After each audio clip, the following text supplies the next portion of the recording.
मौसम जब चेंज होता है तो हमने एक पूरी स्किन रूटीन अपनी रखी होती है कि आपकी स्किन अच्छी रहे। उसमें क्या होता है जी, आपने गर्मियों में और सर्दियों में सन ब्लॉक तो लगाना ही लगाना है, बाकी विटामिन सी आपकी स्किन के अकॉर्डिंग आपके जो स्किन स्पेशलिस्ट आपको बताते हैं नाइसिनामाइड रेटिनॉल का इस्तेमाल आप कर रहे हैं, वो सब चीज़ें आप कर रहे हैं। बट अब जब आप मौसम की एक्सट्रीम शिद्दत की तरफ, गर्मी की तरफ जा रहे हैं, तो आपने इनमें से कौन कौन सी चीज़ें इस्तेमाल करनी है? बेसिकली इन चीज़ों का रूल क्या होता है? सबसे पहले विटामिन सी आपने गर्मियों में इस्तेमाल करना है फेस पे? जी, बिल्कुल आप विटामिन सी यूज़ करें। एक्चुअली विटामिन सी से लोग इसलिए डरते हैं क्योंकि उन्हें लगता है कि बहुत सिट्रस और एसिडिक है, तो गर्मियों में शायद इसका इस्तेमाल नहीं करना और शायद मॉर्निंग में इसका इस्तेमाल नहीं करना। तो ये एक बहुत बड़ी मिथ है। विटामिन सी को हमेशा और मोस्टली मॉर्निंग में इस्तेमाल किया जाता है बिफोर योर सन ब्लॉक, क्योंकि ये एक बहुत पोटेंट एंटीऑक्सीडेंट है। एंटीऑक्सीडेंट का मतलब ये है कि ये आपकी स्किन से फासिद मादों को, टॉक्सिन्स को रिलीज़ करता है और स्किन को सूरज की मुज़र असरात से बचाता है। तो अगर इसको हम सन ब्लॉक से पहले पेयर करते हैं तो इसके फ़ायदे डबल ट्रिपल हो जाते हैं। और अब विटामिन सी की बहुत स्टेबल फॉर्म्स आ चुकी हैं जो कि सूरज के एक्सपोजर के साथ डिस्टेबलाइज नहीं होती और वो अपना स्ट्रक्चर बरकरार रखते हैं।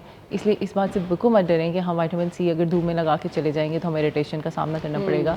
बहुत लेटेस्ट फॉर्मुलेशंस आ चुकी हैं और इनको यूजुअली हम सन ब्लॉक से पहले ही पेयर करते हैं। अब विटामिन सी के फ़ायदे क्या हैं? जैसे हमने बात की, सबसे पहले तो एंटीऑक्सीडेंट हो गया। आप जहाँ से टॉक्सिन्स निकालेंगे स्किन रिजुविनेट होना शुरू हो जाएगी, यंग लगेगी, ग्लो करेगी। दूसरा ये है यानी कि आप मुझे ये मशवरा दे सकती हैं कि सुबह उठते ही जब मैंने फेस पे कुछ नहीं लगाया विटामिन सी। अच्छा डॉक्टर साहब, एक ये भी मिथ है, मतलब 1-2 ड्रॉप काफ़ी होते हैं? जी 2 ड्रॉप्स काफ़ी होते हैं। ओके। 2 ड्रॉप्स ही लगाने हैं आपने। Standard dose of serums are 2 drops, जो कि आप वो ड्रॉपर के साथ आपने लगाने और होते हैं। हल्की सी वेट स्किन पे लगाएंगे तो वो आपकी पूरी स्किन पे मर्ज भी हो जाता है। जी बिल्कुल, ठीक हो हमेशा गया। बहुत अच्छी बात है ना, हमेशा स्किन केयर वेट स्किन के ऊपर होती है, डैम्प स्किन के ऊपर होती है। अगर आपकी स्किन मॉइस्ट होगी तो ही इंग्रेडिएंट्स उसमें एब्जॉर्ब होते हैं, अदरवाइज़ वो ऊपर ही रह जाते हैं और फिर हवा के साथ इधर उधर बिखर जाते हैं। इसलिए हमेशा मॉइस्ट स्किन का एनवायरनमेंट बहुत अच्छा होता है किसी भी स्किन केयर के लिए। तो सबसे पहले आप फेस वॉश करेंगे, ठीक है। और फेस वॉश करने के बाद थोड़ा सा 1-2 मिनट का गैप लेके डैम्प स्किन के ऊपर विटामिन सी के 2 ड्रॉप्स लगाएंगे विटामिन सी सीरम के, और फिर उसको 1 to 2 मिनट्स का टाइम देंगे कि वो सेट करे, आपकी स्किन पे सेटल हो जाए, और उसके बाद फिर आप अपना सन ब्लॉक लगाएंगे। ठीक है। अब सन ब्लॉक भी आपके स्किन के अकॉर्डिंगली होता है, और यूजुअली जैसे ही गर्मी आती हैं तो आप बहुत थिक क्रीमी टेक्सचर के सन ब्लॉक्स यूज़ नहीं कर सकते, क्योंकि एक तो आपको लगाते ही पसीना आ जाएगा, और अक्सर लोग कहते हैं कि हम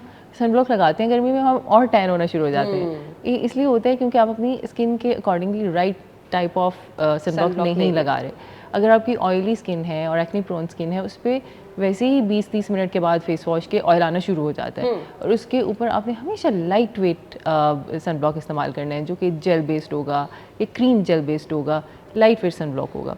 लेकिन अगर आपकी ड्राई सेंसिटिव स्किन है या मेलाज़मा या छाइयों वाली स्किन है, तो फिर हमें थिक टिंटेड सन ब्लॉक इस्तेमाल करने पड़ते हैं, जो बिल्कुल एक फाउंडेशन की तरह दिखते हैं, या जिनमें वाइट कास्ट बहुत ज़्यादा होती है, जिंक ऑक्साइड वाले, आयरन ऑक्साइड, डाइऑक्साइड वाले। ये सन ब्लॉक्स मेलाज़मा वाली स्किन और ड्राई एंड सेंसिटिव स्किन पे बहुत अच्छा काम करते हैं। ठीक है। Hydronic acid. जी, हाइलुरोनिक एसिड जो है वो एक हाइड्रेटिंग एजेंट है, और ये नेचुरली स्किन के अंदर प्रेजेंट होता है। हर स्किन के अंदर हाइलुरोनिक एसिड हमेशा से प्रेजेंट है, और जैसे जैसे हम एज करते हैं तो हमारी स्किन का मॉइस्चर कम होना शुरू हो जाता है। ख़ासतौर पे जब हम पेरीमेनोपॉज में जाते हैं और मेनोपॉज की तरफ बढ़ते हैं तो हमारे फीमेल हार्मोन्स कम होना शुरू हो जाते हैं, जिसकी वजह से आपकी स्किन ड्राई रहती है, खिंची खिंची रहती है। सबसे ज़्यादा शिकायत पेशेंट्स आके मुझे जब पेरीमेनोपॉज में मुझे एज ए डर्मेटोलॉजिस्ट सबसे कॉमन फीचर देखने को मिलता है, वो कहते हैं कि डॉक्टर साहब पहले स्किन ऑयली थी, तो बिल्कुल नॉर्मल थी, और अब ड्राई रहती है और खिंची खिंची रहती है। ये सबसे बड़ा साइन होता है कि आप अब पेरीमेनोपॉज में जा रहे हैं, यानी कि आपके फीमेल हार्मोन्स थोड़ा डिस्टर्ब होना शुरू हो गए हैं। और एजिंग वाला फैक्टर शुरू हो एजिंग का फर्स्ट फैक्टर इज ड्राइनेस। आपको ड्राई होना शुरू हो जाती है फेस, और अनइवन टोन आना शुरू हो जाती है फेस के ऊपर, आपको पैचेस आ जाते हैं। पैचेस, और ऐसे कहते हैं कि समझ नहीं आ रही, स्किन देखने में बिल्कुल नॉर्मल लगती है, लेकिन जब मिरर में देखते हैं यहाँ डार्क एरिया है, यहाँ डार्क एरिया है, पेरियोरल डार्कनेस है, अंडर आई में डार्कनेस आना शुरू होगी। तो अनइवन स्किन टोन का होना और साथ में ड्राइनेस का होना, ये हमेशा पेरीमेनोपॉज की निशानी होती है। तो इसमें हाइलुरोनिक एसिड का बहुत अच्छा रोल है। हाइलुरोनिक बेस्ट एसिड टाइम कौन सा यूज़ करने का? बेस्ट टाइम, अच्छा हाइलुरोनिक एसिड आप मॉर्निंग में भी यूज़ कर सकते हैं, इवनिंग में भी यूज़ कर सकते हैं। इस पर कुछ इस तरह की कॉन्ट्रा इंडिकेशन नहीं है कि मॉर्निंग इवनिंग के औकात डिफरेंट होंगे। अब बहुत अच्छी डॉक्टर फॉर्मुलेशन। साहब, विटामिन सी अगर मैंने फेस पे अप्लाई कर लिया, इसके बाद मैं हाइड्रोनिक एसिड भी इस्तेमाल कर सकती हूँ? जी बिल्कुल, और अभी कॉम्बिनेशन में आती हैं। अभी बहुत सारे सीरम्स ऐसे हैं जिनके साथ हाइलोनिक एसिड के साथ विटामिन सी कंबाइंड फॉर्म में आता है। तो उससे क्या होता है कि एक तो स्टेबलाइज भी हो जाता है विटामिन सी, इरिटेट नहीं करता आपको, और एक हाइड्रेटिंग एजेंट भी साथ चला जाता है। तो एक कॉम्बिनेशन आजकल बहुत कॉमन है, तो ये मॉर्निंग में इस्तेमाल करना hyaluronic with vitamin C is best. So doctor साहब, मॉइस्चराइज़र कुछ लोग इस्तेमाल करते हैं, स्किन को अच्छे से मॉइस्चराइज़ किया, उसके बाद आप दोबारा से ये तमाम चीज़ें अप्लाई कर लें, और बैक टू बैक चीज़ें अप्लाई करने से आपकी स्किन पे कोई नुकसान तो नहीं होगा? जी अगेन हमें ये देखना है कि मॉइस्चराइज़र की आपको ज़रूरत है भी या नहीं, क्योंकि अगर आप ऑलरेडी एक मॉइस्चराइजिंग सन ब्लॉक लगा रहे हैं तो एक्स्ट्रा लेयर लगाने की बिल्कुल ज़रूरत नहीं है, ठीक है। क्योंकि जितनी लेयरिंग आप गर्मियों में करेंगे उसको भुगतना पड़ेगा आपको, फिर उसी से आपका टैन आएगा, उसी से आपकी स्किन इरिटेट होगी।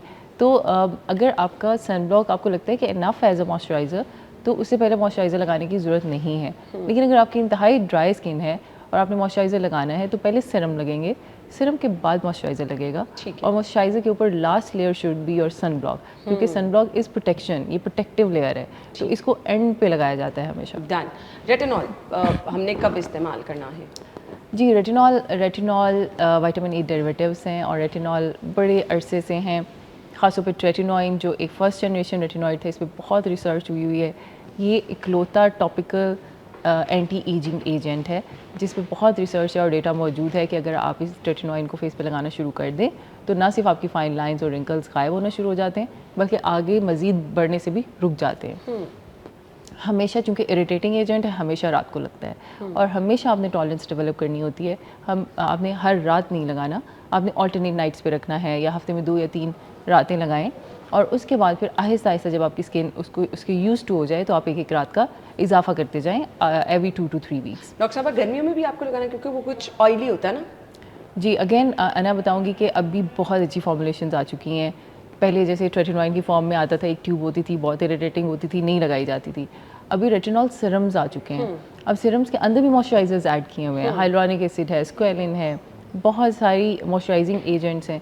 अब रेटिनॉल को रोज़ाना लगाना और लंबे अरसे तक लगाना ज़्यादा आसान हो गया है। और वही आपने 1-2 ड्रॉप्स इस्तेमाल करने 2 ड्रॉप्स लेने हैं फेस वॉश करने के बाद, आपके डायरेक्ट रेटिनॉल फर्स्ट होगा, क्योंकि एक्टिव्स जिन्होंने काम करना होता है आपकी स्किन के ऊपर वो डायरेक्ट लगते हैं, उनसे पहले कुछ आप मॉइस्चराइज़र या लेयरिंग नहीं करते हैं। नाइसिनामाइड का इस्तेमाल कब करना है? जी नाइसिनामाइड कुछ ही सालों में आया है और बहुत ही ज़्यादा फेमस हो चुका है।